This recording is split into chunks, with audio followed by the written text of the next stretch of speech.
एक लड़की रहती है काफ़ी खूबसूरत, जिसे सोशल मीडिया पर एक्टिव रहने का काफ़ी शौक़ था। सिलसिला यूँ आगे बढ़ता रहा। लड़की हमेशा अपनी कुछ खूबसूरत फ़ोटो और वीडियो बनाकर सोशल मीडिया पर अपलोड करती रहती है और आगे चलकर बात यहाँ पहुँचती है कि लड़की इसको अपना एक बिजनेस और अपना धंधा बना लेती है। बात उन दिनों की है, लड़की जब अपने गांव राजस्थान से दिल्ली के लिए निकली और दिल्ली जाकर एक काम करने लगी। वहां पर वो नए नए फ़ोटो डालती और वीडियो डालती है और वहां पर नए नए लोगों से संपर्क करती है।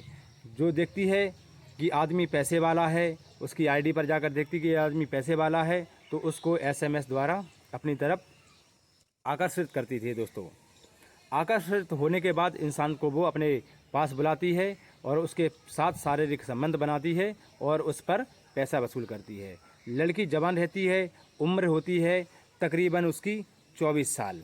लड़की का नाम रहता है प्रिया सेठ। उम्र उसकी 25 और 24-25 साल के उम्र की बीच की रहती है।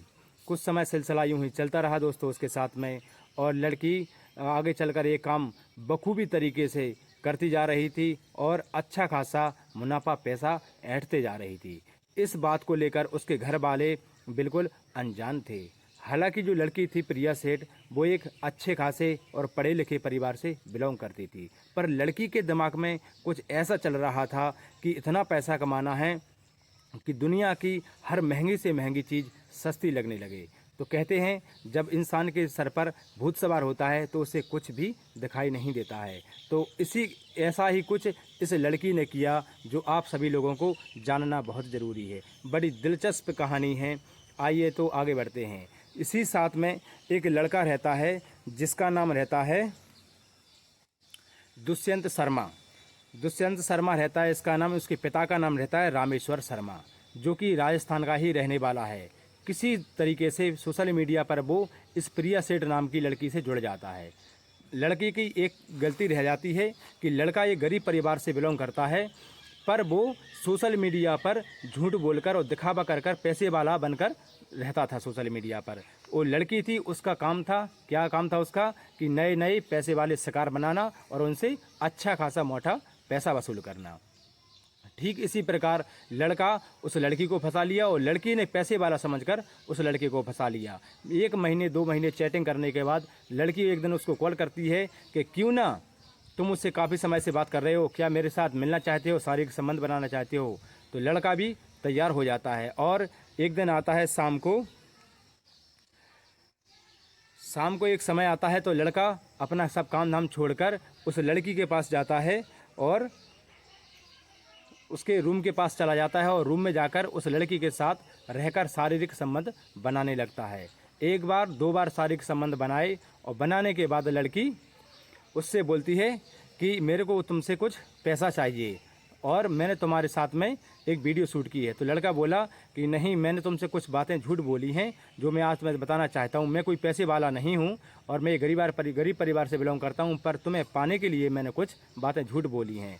इस तरीके से उस लड़के की बातें सुनकर लड़की बोली कि आप जो बोल रहे हैं वो आपके लिए घातक साबित होगा, आप अभी भी बोल सकते हो कि मैं झूठ बोल रहा हूँ। लड़का बोला नहीं, मैं सच बोल रहा हूँ, मैं एक गरीब परिवार से बिलोंग करता हूँ। लड़की बोली कुछ भी हो, पर मुझे उससे मतलब नहीं है, पर मुझे पैसा चाहिए। तो उस लड़की ने उस समय लड़की के साथ शारीरिक संबंध बनाने के बाद 3 लाख रुपये की डिमांड की।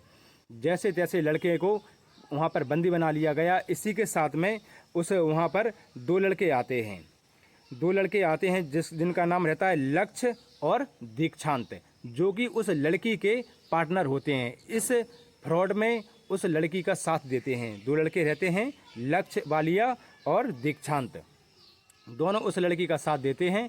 तो वहाँ पर कुछ समय बाद वो लड़के के पास में दोनों लड़के आ जाते हैं, उसके जो पार्टनर होते हैं, और लड़के को कैद कर लिया जाता है। उसको मारा जाता है, पीटा जाता है। उसके पिता को फ़ोन कर 3 लाख रुपये उस समय उसके अकाउंट में लड़की अपने अकाउंट में डलवा लेती है।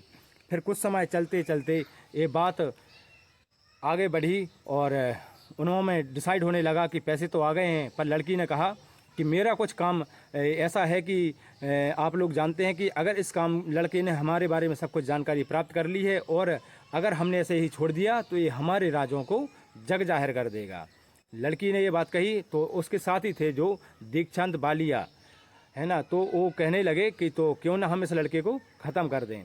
साथियों, वो रामेश्वर पिता के नाम यहाँ पर एक अकेला लड़का था, दुष्यंत शर्मा नाम का, जो अकेला लड़का था। और वो कुछ समय बाद वहाँ पर उस लड़की ने और उसके दोनों साथियों ने मिलकर उसकी हत्या कर दी। हत्या इस तरीके से की उसका चेहरा बहुत बेहद तरीके से कुचल दिया गया, जिससे आगे चलकर कोई पहचान ना हो सके। लड़के की वो डेड बॉडी कुछ समय 2 महीने बाद जाके एक जगह पर मिलती है। उसके पिता कंप्लेंट करते हैं तो जांच पड़ताल की जाती है, और उस लड़के के कुछ शरीर पर चिन्ह होने के वजह से उसके पिता उस लड़के को पहचान लेते हैं। पुलिस केस होता है। पुलिस केस होने के बाद जांच पड़ताल की जाती है, तो लड़के के मोबाइल से कुछ डेटा निकालते हैं पुलिस वाले, और उस लड़की के ऊपर कार्रवाई की जाती है। तो उसमें निकाला जाता है कि लड़की काफ़ी अच्छे परिवार से है और ऐसा ऐसा धंधा और ऐसा ऐसा बिजनेस करती है। तो लड़की को अरेस्ट किया जाता है। तो लड़की को अरेस्ट करने के बाद फिर ये बात पहुंची है, कोर्ट के सामने पहुंचती है, और कोर्ट के सामने पहुंचने के बाद जब सोशल मीडिया पर सामने आती है, तो दोस्तों वो लड़की कहती है हंसते हुए कि ये कौन सा नया काम किया है मैंने, ऐसे तो बहुत से काम किए हैं मैंने, और ये कोई हिंदुस्तान का पहला मर्डर नहीं है, हमेशा मर्डर होते रहते, तो इसमें संकोच करने की कोई बात नहीं है। मैंने एक काम अपनी मर्जी से किया था, अगर इसमें मुझे सज़ा पड़ती है तो पड़ जाए, इसमें कोई दिक्कत नहीं वाली बात नहीं है। तो वहाँ के जो जज साहब रहते हैं, तो वो उस लड़की को आजीवन कारावास की सज़ा सुनाते हैं। इसलिए क्योंकि दुनिया बाहर की बहुत खूबसूरत है, और ऐसे लोगों को इसे गंदा करने का कोई हक नहीं है। इस तरीके से लड़की को आजीवन कारावास की सज़ा दी जाती है।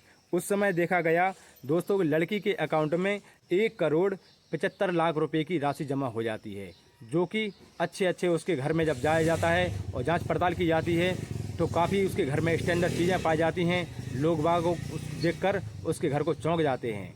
तो इस कहानी को लेकर आप सभी के सामने आया हूँ। कहानी कैसी लगी आप लोग सभी लोग कमेंट करके ज़रूर बताया कीजिए मेरे लिए।